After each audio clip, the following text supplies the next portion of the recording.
What's up, folks? Welcome back to Tactical Tortoise. My name is Trevi, and we are continuing our coverage of the Warzone Nephilim season points changes for Warhammer 40k. In the last video, we talked about the unaffiliated Xenos factions, Orcs, the Tyranid factions, Necrons, and all of the points changes in this document for those factions. And today we're going to be talking about the Eldari factions. Now, for those who don't know, this document is typically included in a chapter-approved release, as it has been throughout the entirety of 9th edition, meaning that it comes with the Grand Tournament rule book. But this time around, Games Workshop are switching things up, and I think very appropriately, in releasing all of their points costs free in a PDF, and that's what we're talking about today. So this season will go live June 25th, and these points costs will be applicable then. So, going through all of the Eldari factions, so those being Drukhari, Harlequins, Ynnari, the Corsairs or Anrathi, as well as Asuryani,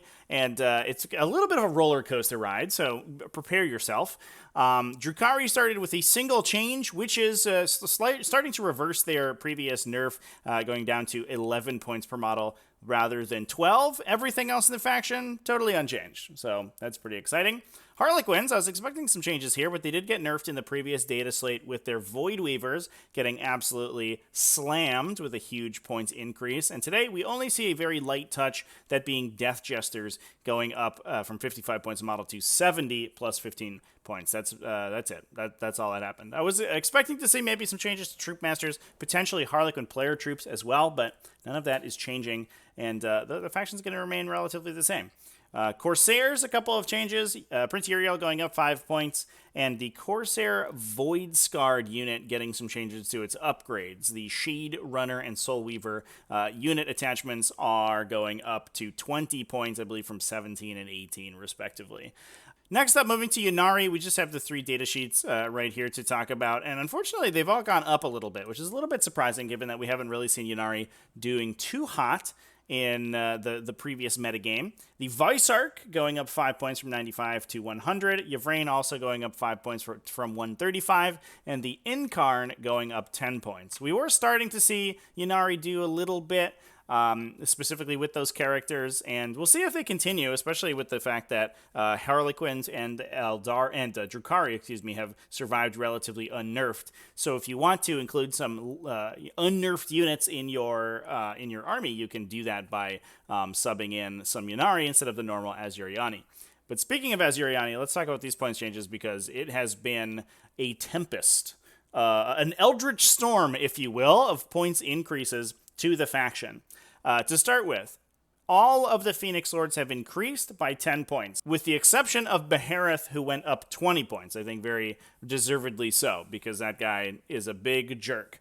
So we saw Azurman going up 10 points, Janezar going up 10 points, Fugin, Karandras, Mauganra all increasing. Interestingly, Irilith, and in fact all of the Forge World includes, did not change whatsoever. They have escaped unscathed. So that's to rip that Band-Aid right off, even though some of these Phoenix Lords weren't really seeing too much play. They have all gone up 10 points, I think, just for the fact that they are hyper-resilient, objective secured, and we just wanted to see those guys increase a little bit, which is honestly, I think, fine. Given that it's a one-off in your army, that's not that big of a deal.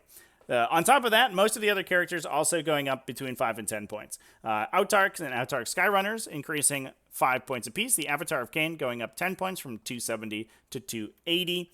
We also see Farseer and Farseer Skyrunners increasing 5 points apiece. Interesting there that we saw the Autarchs increased, but to the same rate that the Farseers were, because Farseers are certainly more pivotal for an Eldar army. So if you wanted to really hit the Eldar army where it hurts, you would increase their Farseers more than their other characters and encourage taking those other characters, but not what we did today.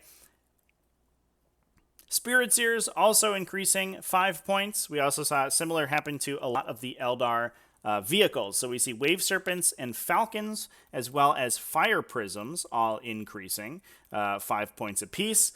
Same goes for the aircraft. So we see Crimson Hunters and Hemlock Wraith Fighters also increasing 5 points apiece. Now, the part that people are really interested in, I think, is going to be the infantry, because that tends to be the infantry and bikers, I should say, because those tend to be the mainstay of the Eldar army, and I'm happy to say that they haven't been changed too much. We see no changes to any of the troops options. So Guardians, Guardian Defenders, Rangers, Storm Guardians, all that stuff remaining at its original points cost. What we do see some changes to, however, are the Aspect Warriors. So we have Dire Avengers increasing 1 point per model from 12 to 13.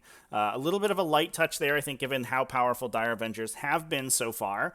I would think a lot of people were expecting a 2 or 3 point per model increase, but only 1 point there, so a little bit of a massage. Fire Dragons also increasing 1 point per model. Howling Banshees and Striking Scorpions, the same deal, all of those going up 1 point.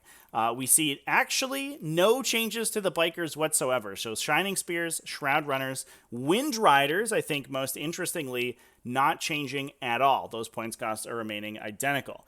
That said, the jumping Aspect Warriors, so Swooping Hawks and Warp Spiders, each have increased 2 points per model. Warp Spiders, not sure they deserved it quite as much, but Swooping Hawks absolutely deserving of a slightly heavier hit.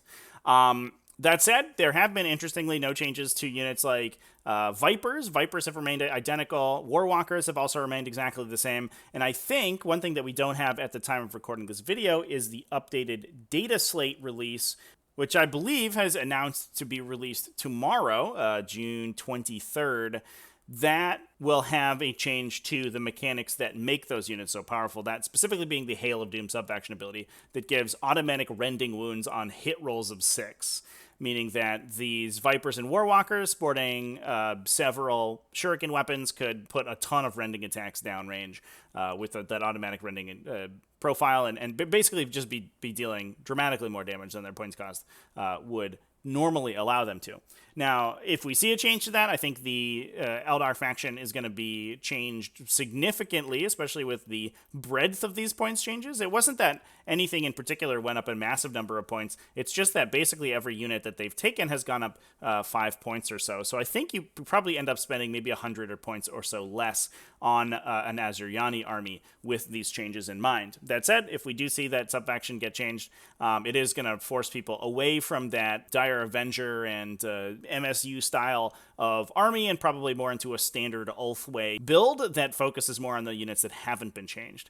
That just remains to be seen, and I think it's going to be a really interesting journey as we get there. So, if you are an Eldar player, get excited that Harlequins and Drukhari have been almost entirely untouched, but Asuryani have been kind of dumpster a little bit, I guess. It's a lot of changes, but again, it's only 1 point per model changes to a lot of the infantry, and especially aspect units that you don't take in huge quantities. Otherwise, it's just points changes to one-off units that are just going up a couple points a model. So it looks like a lot of changes, but over the breadth of an entire army, I'm not sure it's going to be that big of a deal. Anyway, that's it for this one. Thanks so much for watching, and stay tuned for more coverage as I continue to go through this entire document and talk about all of the changes to it. Remember to keep it classy, folks, and have happy wargaming.